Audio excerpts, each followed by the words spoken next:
perusahaan mana sih yang bagus untuk dibeli? Signifikan pertumbuhan labanya sangatlah luar biasa menurut saya, termasuk jumbo ya dividennya ini. Bahkan kalau kita bandingkan ya dengan bank-bank ternama ya macam BRI, BNI, Mandiri, bahkan BCA ya, dividen dari BNGA ini lebih besar. Salah satu kekurangan dari BNGA ini adalah net profit marginnya.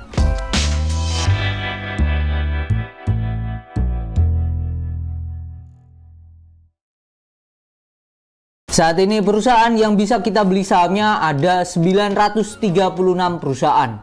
Ya, 936 perusahaan. Sangat banyak sekali dan pasti akan membingungkan ya, terutama buat para pemula. Karena saking banyaknya ya perusahaan yang bisa kita beli sahamnya, maka muncul pertanyaan bagi pemula ya, perusahaan mana sih yang bagus untuk dibeli? Video kali ini kita akan membahas ya saham terbaik dengan budget di bawah 200.000 per lot sahamnya. Disclaimer, semua perusahaan yang disebutkan positif dan negatifnya merupakan pemikiran pribadi saya.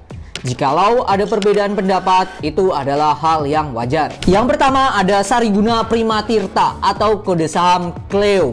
Salah satu perusahaan yang dimiliki oleh konglomerat asal Surabaya ya, Hermanto Tanoko. Ini listing sejak 5 Mei 2017. Dari kode saham ya kita mengetahui bahwa perusahaan yang kita beli ini adalah air mineral CLEO. Secara laba perusahaan ya, dari tahun ke tahun ya kenaikan labanya sangatlah luar biasa si CLEO ini. Bahkan kalau kita bandingkan di pandemi di tahun 2020, labanya masih bisa bertumbuh kalau kita bandingkan dengan 2019. Signifikan pertumbuhan labanya sangatlah luar biasa menurut saya. Pada pandemi tahun 2020, labanya masih di 133 miliar. Pada tahun lalu 2023, labanya sudah capai 324 miliar. Atau secara pertumbuhan, secara growth, perusahaan ini telah bertumbuh 143% dalam waktu hanya 3 tahun saja. Yang terbaru pada 6 bulan 2024 ya, labanya masih bisa bertumbuh 74,6% kalau kita bandingkan di tahun lalu yang di angka 220 miliar. Itu tadi kelebihan dari si CLEO ini. Selanjutnya dari segi kekurangannya, si CLEO ini ya bisa dikatakan dividennya kecil. Yang terbaru pada Juni 2024, mereka membagikan dividen hanya 5,05 per lembarnya, atau setara dengan 0,42% kalau kita bandingkan dengan harga saat ini. Kekurangan selanjutnya adalah dari segi beban hutangnya. Kalau kita melihat dari laporan keuangan 6 bulan di tahun 2024, beban keuangannya naik ke 14,4 miliar. Dan 13 miliar sendiri itu dari bunga pinjaman bank. Yang kedua ada PT Bank CIMB Niaga atau kode saham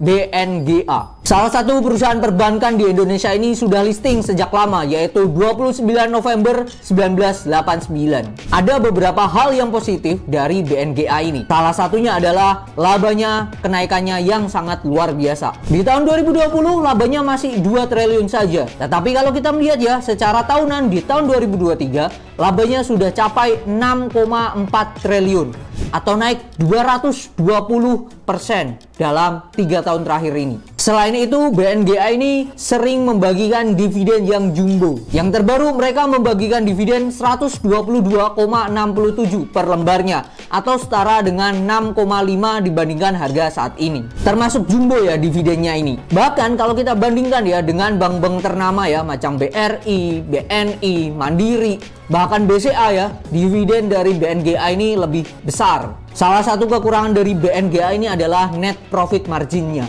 Kalau kita bandingkan ya dengan BCA, Bank Mandiri, dan Bank BNI, Bank Niaga ini net profit marginnya masih di bawah 30%. Selanjutnya ada PT Cikarang Listrindo atau kode saham POWR. Perusahaan ini bergerak di bidang pembangkitan, pemasaran, dan juga distribusi tenaga listrik dan keagenan. Pembangkitnya berlokasi di Cikarang, Bekasi. Salah satu keunggulan dari perusahaan ini adalah dividen yang jumbo. Berdasarkan laba 2023, mereka membagikan dividen sebesar 73,39 per lembarnya atau setara dengan 10,8% dividen yieldnya. Ditambah perusahaan ini ya secara harga masih stuck di bawah 1.000 per lembarnya sejak pandemi tahun 2020. Salah satu kekurangan dari POWR ini adalah hutang berbunga mereka yang jumbo ya. Hutang mereka itu capai 496 juta US dollar. Nomor 4 ada Bank Pembangunan Daerah Jawa Timur atau kode saham BJTM. Salah satu perusahaan perbankan daerah ini telah listing sejak 12 Juli tahun 2012. Perusahaan ini ini secara konsisten ya terus membagikan dividen yang jumbo dari tahun ke tahunnya. Yang terakhir mereka membagikan 54,39 per lembarnya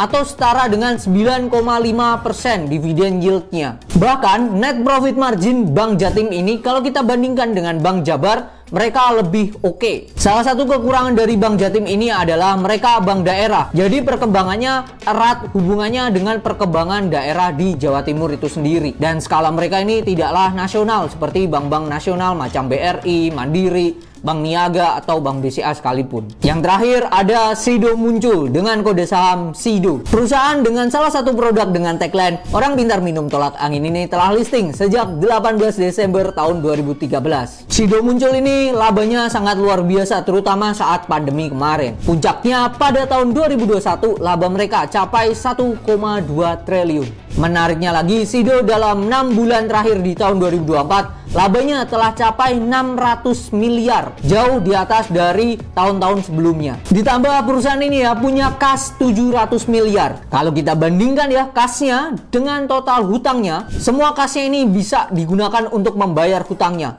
Bahkan masih sisa. Hutang mereka itu totalnya mencapai 350-an miliar saja. Jadi bisa dikatakan Sido ini punya kas yang jumbo. Salah satu sisi kurangnya dari Sido muncul ini adalah DPR atau Dividend Payout Ratio atau besarnya dividen yang dibagikan dibandingkan dengan laba dari perusahaan. Nah, DPR mereka yang bagikan ini sangatlah jumbo ya.